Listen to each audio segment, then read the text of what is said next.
কিছুতেই যেন থামছে না কুষ্টিয়া দৌলতপুর উপজেলা ছাত্রলীগের সাথে অধ্যক্ষ সাদিকুজ্জামান খান সুমনের তর্ক বিতর্ক। একে অপরের উপর পাল্টাপাল্টি কাদা ছোড়াছড়ি বেড়েই চলেছে।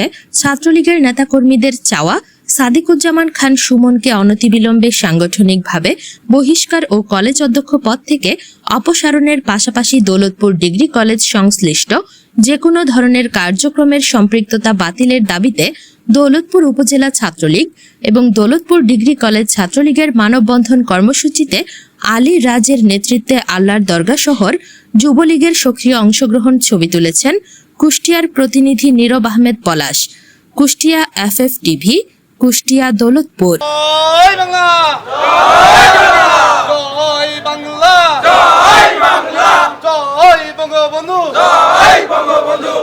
সুমনের দুই গালে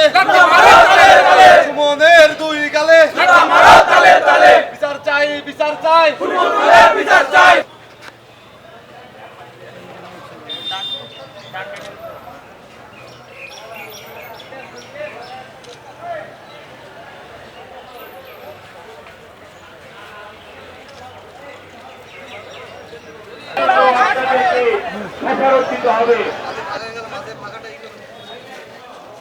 দেখে দেখে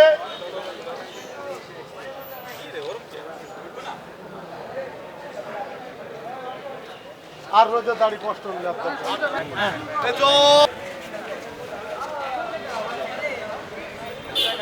এই ব্যানারটা নিয়ে